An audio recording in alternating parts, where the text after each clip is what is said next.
Well, here's a venue you've not seen cooking and carping at before. We're on Oak Lake at Coking Farm. Tried to book on Woodland 3-4 weeks ago, but it was already full. So we've got a couple of good pegs on Oak. We're on 31 and 32. All set up. I'm here with Luke at the moment. Margot's coming later when she's finished work.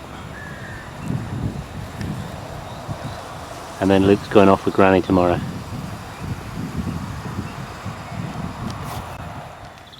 As you can see, everything's all set up. Both the Emperor bed and Luke's little bed at the back. Elvie's been mousing. He's caught 3 voles already. Now he's ready for bed. Luke's idea of fishing is a Nintendo.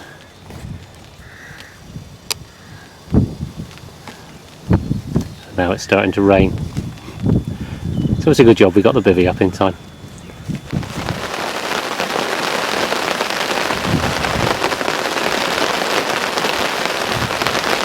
Well, it's Saturday evening. This is the view from the bivvy. As you can hear and see, it's absolutely peeing down with rain. So much for a quality Jubilee weekend. Let's hope this is coming early. It's supposed to be showers today. This seems like more than showers. Perhaps we'll have a better day tomorrow. Had a few beeps already. Quite confident we're going to catch some fish. I just don't particularly want to run out in the rain. Never mind, needs must. Just bring on that Lemire. Well, what shitty weather. There's Margot's rods over there.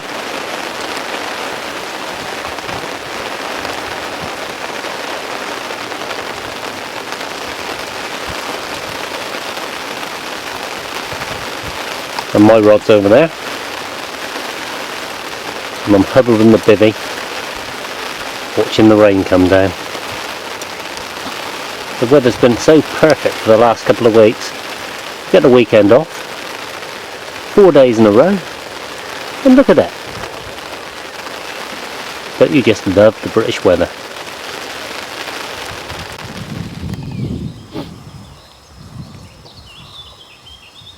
Well, it's Sunday morning. Buzzards out hunting already. A few beats on the night. Just a little roach to show for it. Get these rods redone.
Well, it's about 10 o'clock.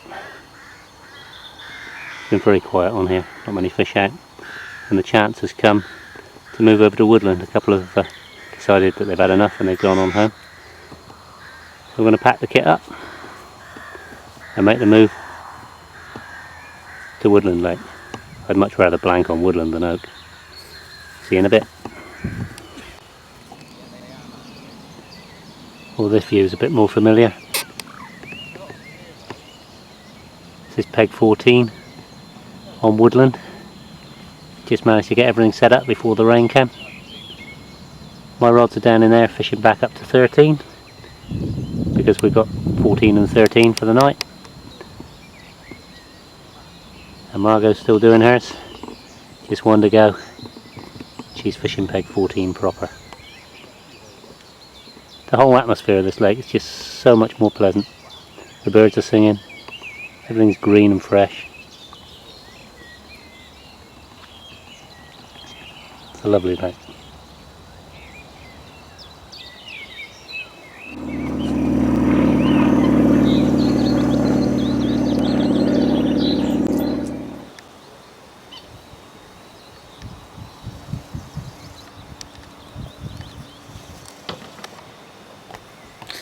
Hello, welcome to Cooking and Carping. We're at Woodland today and it's Jubilee Weekend, so we're just going to make something fairly simple, fairly British and fairly quick, which suits me. If you scan over here, we've got new potatoes, we've got fresh mint and parsley, butter, we've got some lovely local free-range eggs, mud still intact just to prove it, and some Dorset ham. So all we're going to do is have some herby new potatoes, some ham and a fried egg. Really, really simple meal. The herbs are really going to lift the potatoes into a whole new dimension. Let's get cooking. Okay, first things first, get these new potatoes out. For convenience sake, I've bought these as the washed ones, so really don't need any prep. They just go in like that. Just some water.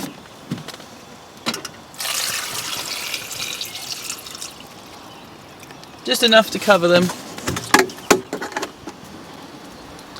Okay, in the catering trade we have a saying with vegetables. If the vegetable grows below ground, you bring them up to the boil in cold water. If the vegetable grows above the ground, like beans, broccoli, we bring the water to the boil first. That's the best way to get the best results from the vegetable. So we've got cold water, we're going to get this lit. That's lit. I'm going to season it with some salt and pepper, salt.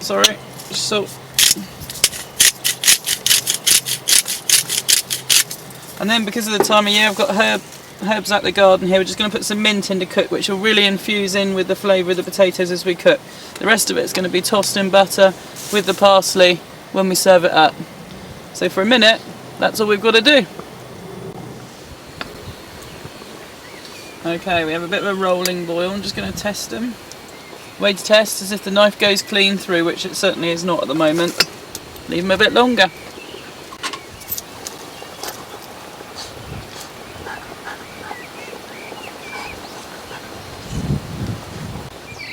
Okay, let's have another look at these potatoes. Just going to test them. See how the knife just glides through? Pluck another one. Just goes through. That's a sign that they're ready. I'm just going to turn those off for a couple of minutes. Leave the lid on, and I'm going to prepare the herbs to chop. So as I said, we've got our fresh mint. We've obviously cooked some with it as well. I'm just going to chop some finely to serve with the potatoes. You can use any combination you want. You can use chives, tarragon, mint, parsley, all of them. A little bit of garlic is nice with it. I'm just keeping it really simple today and really quick. That's enough mint. And then some parsley. I just literally just tear the stem off from the leaves. And then we're just going to cut it. The easiest way to cut it is just to bundle it all together and just slice through.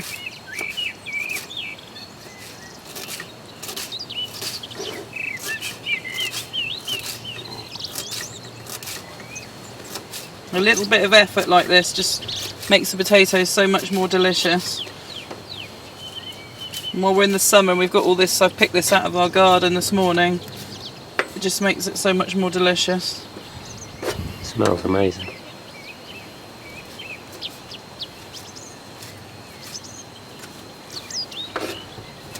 Now if I was at work with my big knives, I'd be doing proper chopping, but not possible here with this little knife.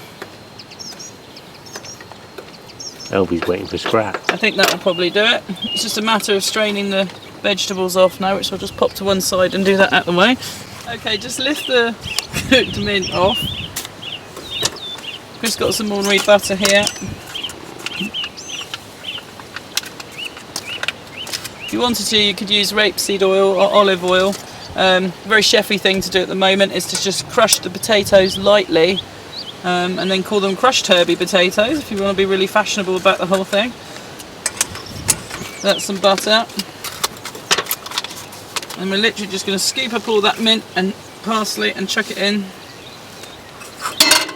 Put the lid on, hold it firm, shake it. And then you've got all the potatoes, lovely and glazed, lovely and delicious. I'll probably put some more salt on there just to season it up. Even though we did at the beginning, just a little bit of coarse sea salt is really nice. The next thing we need to focus on, we'll put the lid on that to keep them hot. The next thing is our fried egg. So we get our pan nice and hot.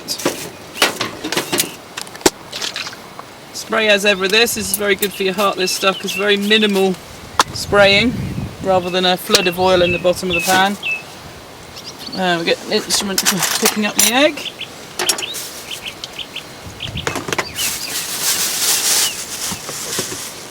You're going to wait for that pan to get hot. You want to try and be as level as you can when you're frying an egg, otherwise your egg moves to the back of the pan or the front of the pan depending on what you're doing. Next thing to do, find a nice hard base to crack your egg on. I'm sure you fishermen know how to do this. You crack your egg. Steve would like 2 for his supper, so I'm about to crack another one. There we go. Just a question of waiting for those. I find a slower heat is better. Just to slow it up a little bit. Next thing we're going to do is set up our ham on the plates. So we're bringing the whole dish together. This is ham I've hand cut off of a large joint. There's one.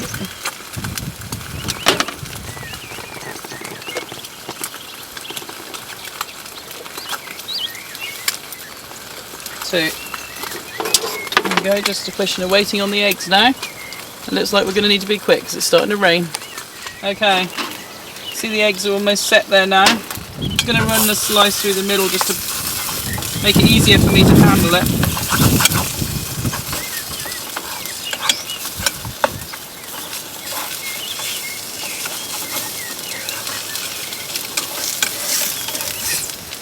One egg. Sunny side up. 2 eggs.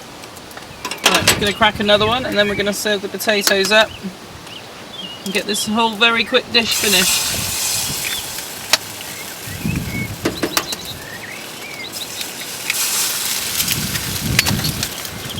Now this is the difference with proper free range eggs. The yolk colour is just superb on them. These potatoes smell fantastic. And then underneath here, got loads of lovely fresh herbs which I'm going to lift off and put on there.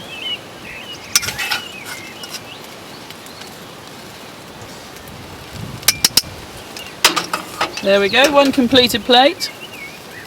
Fried egg, Dorset ham, new potatoes with parsley and herb butter.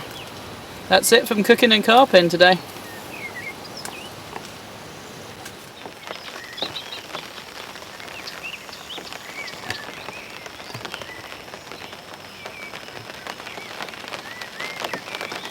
Well, the rain seems to be getting a bit more persistent now.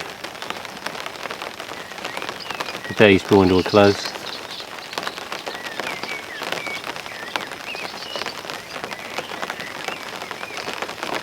Let's see what the night brings.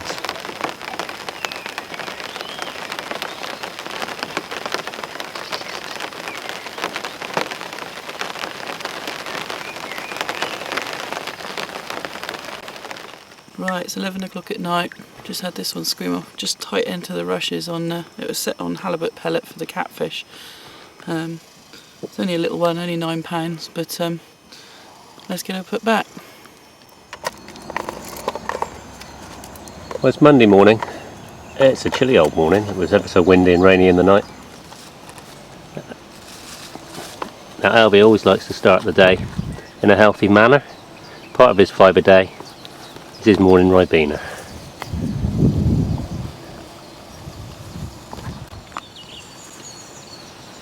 It's bank holiday Monday morning. It was a rough old night, quite a lot of rain, very windy. The wind's gone right round now, blowing back into peg 13, which is the peg that I'm fishing back into. I didn't have anything. As you saw, Margot had that little common in the night on a catfish rig of all things. There's nothing cut and dried in fishing. As I said, there's nothing cut and dried in carp fishing. This is the rig that Margot caught her carp on last night. It's a little catfish rig that a rig that I sort of came up with for catfish. It's a coated braid with all the coating still on it.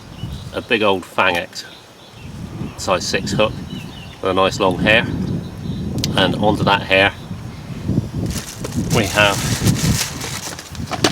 a couple of these.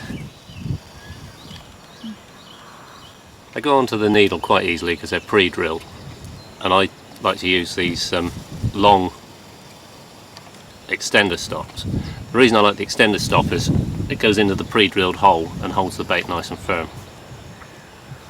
So we just put those onto the hair in the normal manner, like so. Add the stop.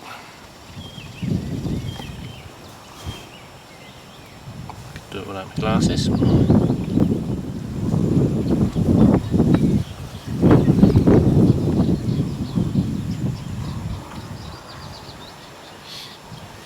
Right, add the hair, and you'll notice that the only bit of the braid that's been stripped is the hair. Still want a supple hair. And onto that,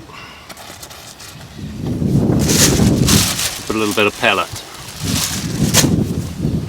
It's the only time that I use Carp Crazy's wide mesh, because I want to make a bag of pellet like that. It's a biggish old bag, and I put that onto the hook length with a stringer needle. Put the needle through the bag diagonally and thread the whole bag down the hook link. Like so. Tease it through the mesh. Rid of the needle. And then pull the hook back into the bottom of the bag. So it's all sitting like that. And the idea is that this films a great big bed of pellet on the bottom. The catfish comes along, sucks the whole lot up and gets hooked. That's what Margot caught her little £9 common on last night. There we go, hooked onto a standard lead clip system, fairly small lead. The tail rubber's barely pushed onto the lead clip. The lead can come off if need be in the fight. Our normal little flying back lead is stopped with a quarter sinker. Put this one back out, see whether we'll get a cat this time. Shit. Margot's into a fish. Looks like it's knitting. Okay, just had another screamer just right off the reeds again. Caught on a double halibut pellet, which I've set out for catfish again. They seem to be liking these today.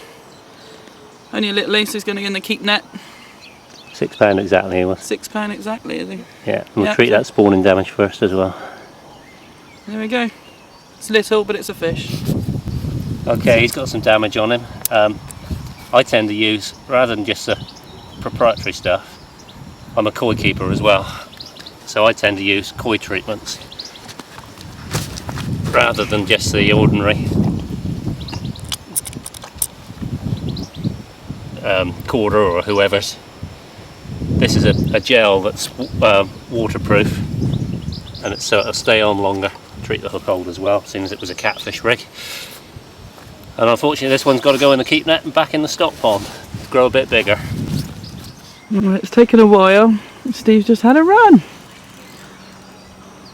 He's almost going into a smirk on his face. I better get a net for him, hold on.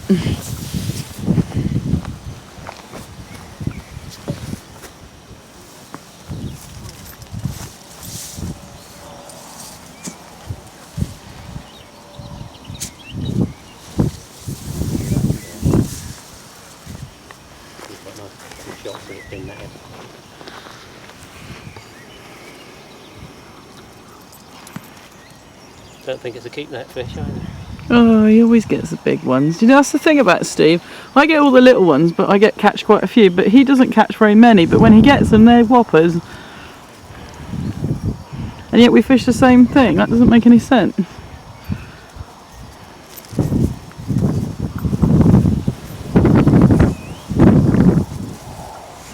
At least he's smiling again. I never stop. And he's about to go through my lines.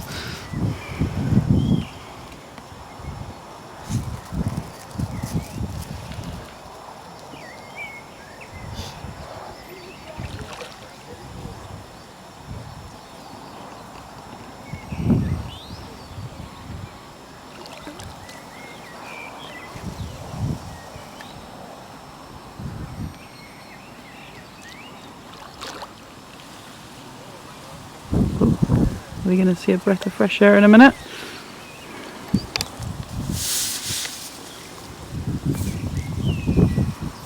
The master at work.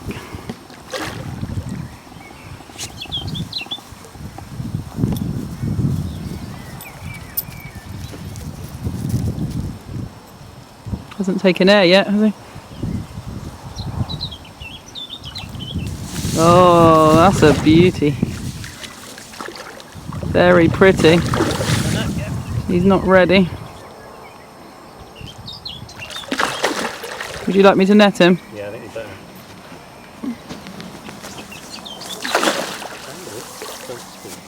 No, very lightly boxed.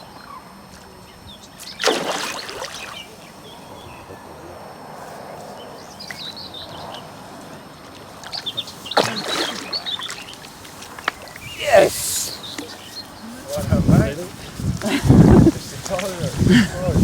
That's been a long time coming. Yeah.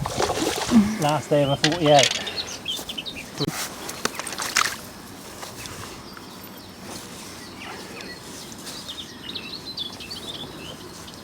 Okay. Well, there we go. Well worth the wait. £17 too. Not caught on a halibut pellet. Caught on our normal little baits. Little bright pop-ups. Critically balanced. And a carp grey solid bag. Been a long time coming, this one. Nearly the end of a 48-hour session, but it's made me smile. Okay. See when we get back.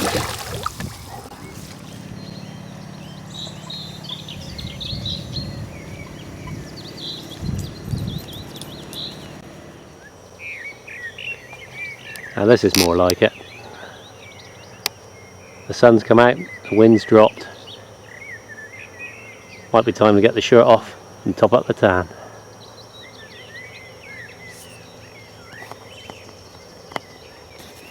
Well, Elby hasn't got a shirt to take off, but he's going to do some sunbathing. Is that nice, Elves? Do you like that sunshine? It's a pretty boy.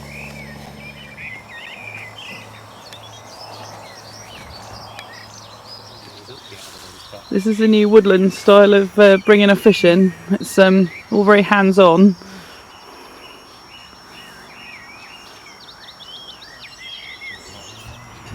The fish is still attached though. No, the drag's popped off the top of the reel, so the reel won't turn. Is it a fast take, Mark? Yeah, it wasn't bad. See, Mark puts the fish first, just very gently brings them in by hand. That's probably going to be easier next door, isn't it?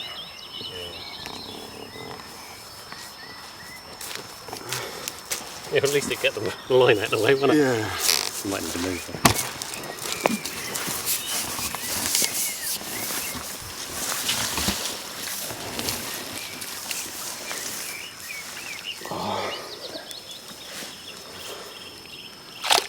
little baby. Oh yeah! Off of it. And it just, of course, there was no clutch on it. It just shot round. That's what you call a nice bird's. That's what you call a nice bird's nest. Oh, he's got a bit of a mess to clear up now. What a lucky fish. There's the result of Mark's hack. Well, the time's come. We've left it as long as we can. We've got to go home. Luke's being brought back in half an hour and we've still got the rods in the water. It's been a peculiar session. Started on oak. Thank you. And a 10.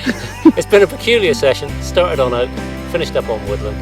Nothing on oak at all. Margot's had a couple of little ones out down the edge on halibut pellets of all things. I've managed a stunning 17-2, a really pretty fish. Still not one of those big girls I'm after. Elvie's had a lovely time, but we got to go home. See you next time on Cooking and Carping. See ya.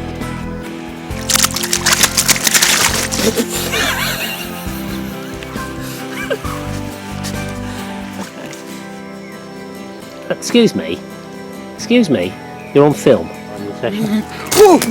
I'm juggling. He wants to go back. Alright, he's not going to make a video.